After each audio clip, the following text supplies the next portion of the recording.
Hello everyone, this is Joanna speaking. I am going to be talking about my Hardwave track called Just Wanted to Wave. There's a lot going on this track, so let's just listen to it a bit for seconds.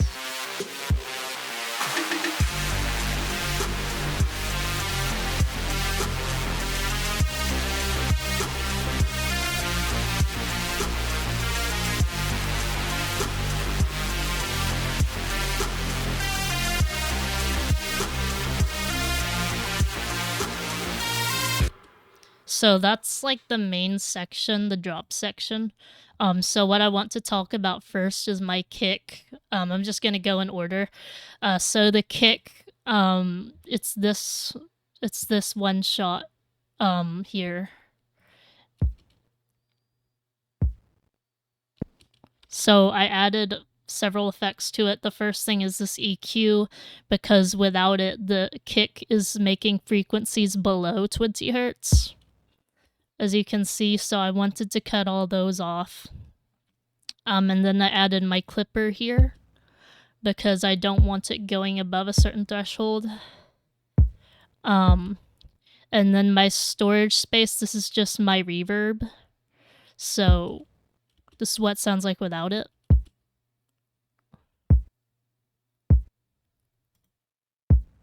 But honestly, it's fine either way. I just really like the reverb. It's very, very low. It's only on 0.8% on dry wets. Yeah. And this is what it looks like, the pattern. It's a trap pattern.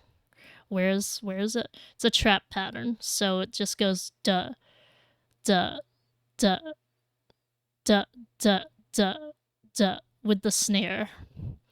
So add the snare in. This is what it sounds like. Okay, so there's several layers of my snare. There's 2 layers on my snare. This is my snare itself.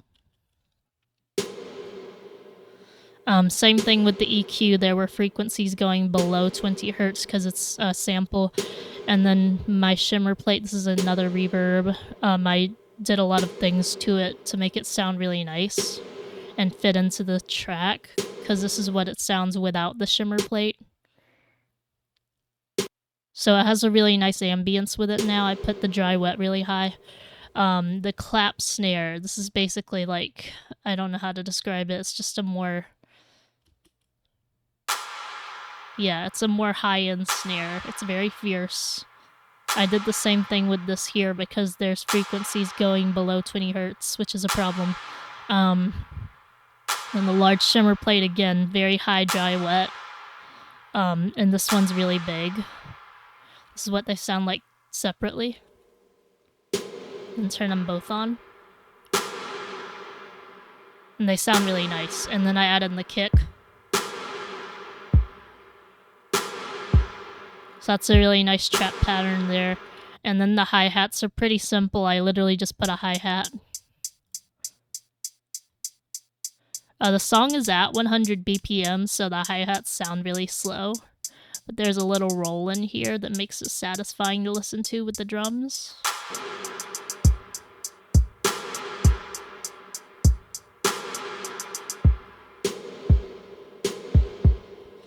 And then, yeah, so those are the drums. There's also another section of drums over here that I'll listen to.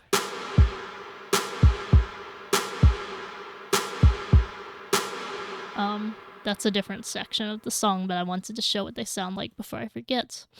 So this is the fried mid-reese right here. So the reese, it's a melodic number preset that I tweaked. Unison is very high. I don't know how good that is for my CPU. But I have it on very... See, I cut 40 hertz and made it very sloped. Or not sloped, but like ramped or something, I don't know. So that it doesn't cut off suddenly and it's just a smooth, like, okay, there's bass in here, but it's not sub-bass, not quite. I mean, there is a little sub-bass, but most of the sub-bass is not there. This is what it sounds like without the EQ, by the way. Yeah, it's not a very nice sound in the mix because of the lead, obviously, and this is the compactors. They are sidechained to the kick and the snare. So this is what they sound like all together. I have the actual compactor part down here, but the release is on 50 milliseconds because this is a really slow song and I wanted the kicks and drum to have a lot of space. Turn on the other basses real quick. So that's the mid reese. Here's the deep reese where the sub frequency lives. This one, pretty simple. It's a Komaribi audio. I didn't even know I had that, but yeah. I put a lot of sub in it, obviously. Very, very subby. It's got a lot of stuff going on. But it's mainly compression to keep it sounding smooth for the most part.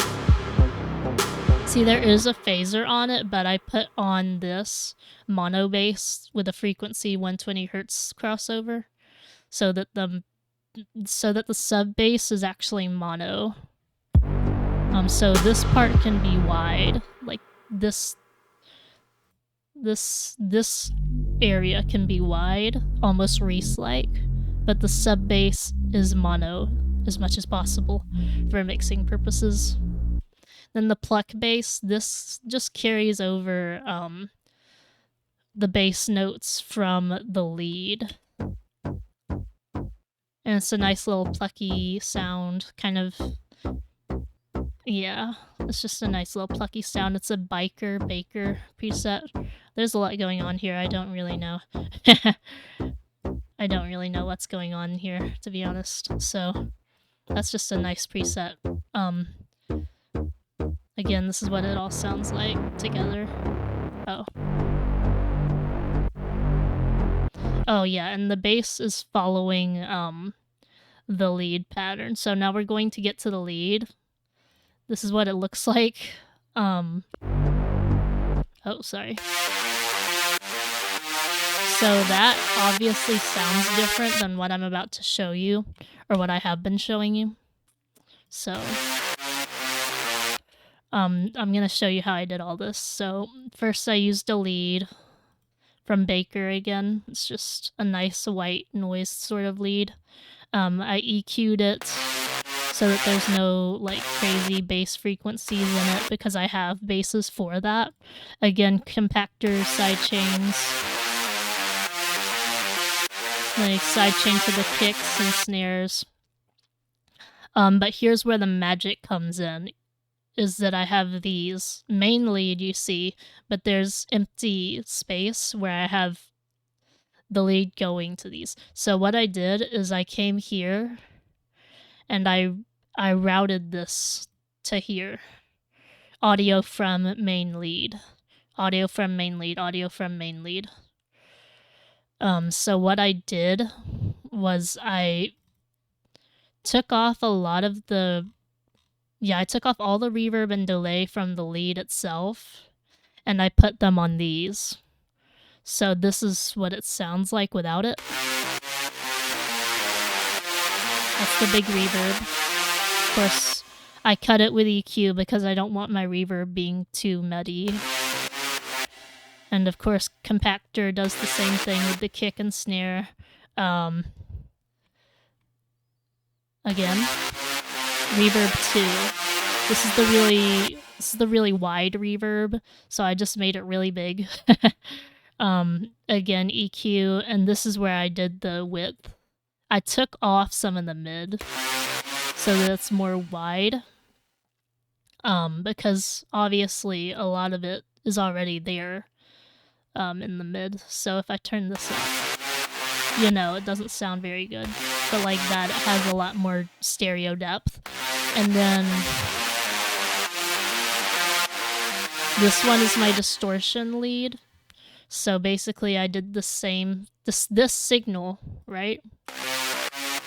And I added distortion. This one's very quiet, but I added it so that it would have a little more depth to the sound, a little more texture quality. That's why it all sounds together. Again, these are all routed from the main lead that has Serum on it onto these, which play back the signal, but I added effects onto the played back signal. And it just uses pretty much the same thing over and over. I'll get into the next section, I guess. Only thing left to cover here is this part, the drum fill, which is very cool. I made it myself. I'm proud of myself. So this is the drum fill. I made this one myself with several different samples. And I made, like, I didn't make the samples myself, but I put them all together into this drum fill. And I think it works really well in the track. So this is what the sample itself looks like. And this is the effect I put on it, Lifeline. I really like Lifeline. I used the sampled drums and just adjusted this a little bit. Mix is 100 because I wanted it to sound really tough. You know, I took out the bass because there was some sub bass in here. So this is what it sounds like without it. Now it's more crunchy with this, which you can barely tell the difference, but it matters in the mix. And then the Koi clap impact, I'm pretty sure that's literally just that. Yeah, there's nothing on it. I just used his clap because Koi is awesome. That's what it sounds like. And over here, I used the reverse. It's just a riser. That's what it looks like. It's not very special. I mean, it's good, but it's just a riser. So this is what it sounds like. Yeah, just white noise rise.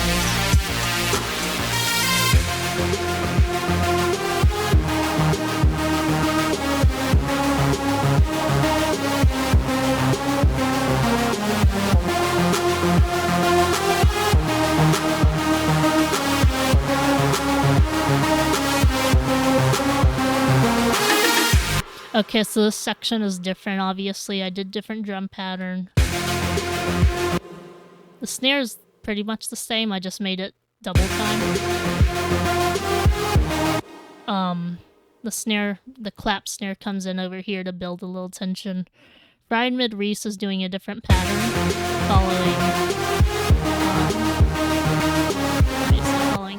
following this pattern. So this is the break lead. This is the pattern in it. So this is the break lead. Why are you still scanning? I don't know what you're scanning. So this is the break lead. Same thing I did with the main lead. I have the lead itself, which is a Nest Acoustics preset. It's pretty neat. It sounds good on its own, but obviously I added a lot of depth to it. These are the compactors for, again, just the kick, snare. Oh, this is for the clap. But yeah, an EQ for getting rid of the muddy sub frequencies, and then I add in these three, and this is what it sounds like. See, that's much cooler. Like, that fits the vibe a lot more, I feel like. This is the space I put on it. Same thing, just EQ'd it. Space, again, this is a wider space, I believe. Yeah, I put this one wider. And then distortion is what really brings it together, I feel like. So, again, without distortion. Oh, without distortion. With distortion. With reverb. The distortion, again, I just put it into Serum FX. And yeah, that's it. But the cool thing is, this is doing something interesting down here. So this is actually the same preset as the main lead. It's the big white lead from Baker. Has all the same stuff on it, but this is what I did to it. So I have the EQ on it. It's not really doing much, I'm not gonna lie. But anyways, so there we have Auto Pan Tremolo on it. This is what it's doing. That's the sound it's making.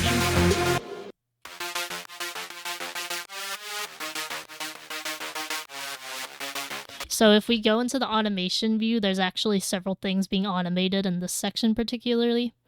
So the auto pan tremolo. This is what I did because I didn't want it doing just the whole time, so I made it do like that. So that effect turns off. Track panning, it's doing a lot of panning, which you can see more when I zoom it out a little bit.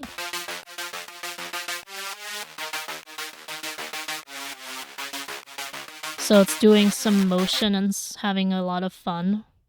It's having a lot of fun. I know I am. Let's see. I don't think much else happens over here in this section. Oops. Yeah, not much happens over here. It's just like volume automation. So yeah, let me go back to here. So again, this is what it sounds like with these parts together.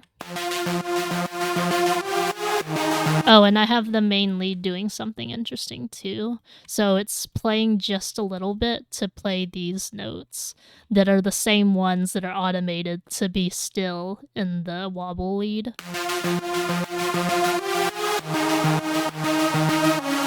So that kind of adds more emphasis on those notes again.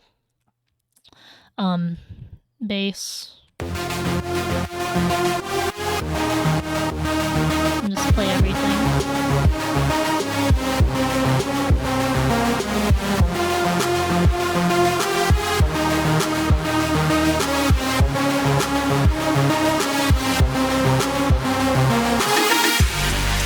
Okay, so that's the drop section again. Nothing changes until we get to this part over here.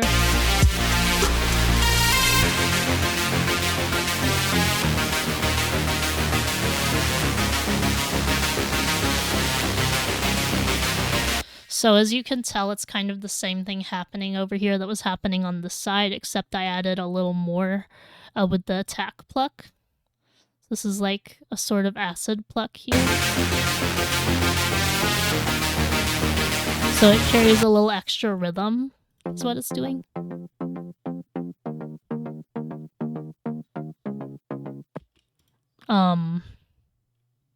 And again, this is panning, I believe. So let me go back to automation. This is doing several things. Again, doing that. Track volume, yeah. Panning again. This one, so this one is where I do something interesting. I take the frequency of this EQ and turn it down as it plays. So this is what it sounds like. It opens up. It's barely here, see? As it opens up, it's almost like sweeping down, but it's a synth playing. That's a really good effect.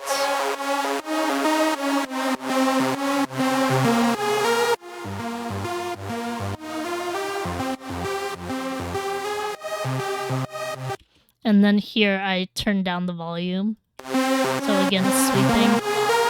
Because I turned down the volume because this is where the volume is lying in, is this wobble lead. Because this is where it is at like full modulation, doing its thing.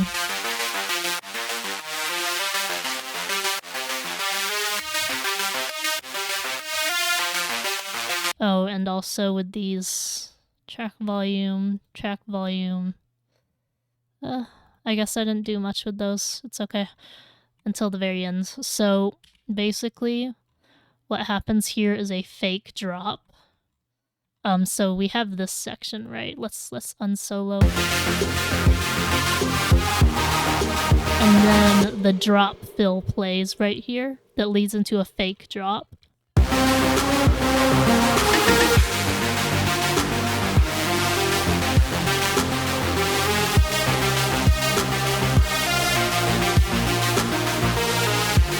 And if you notice, this is a fake drop because this is fading in. The actual main lead is fading in. And this is fading out.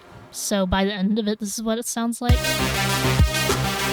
And then we get into the real drop, which is, you know, this thing.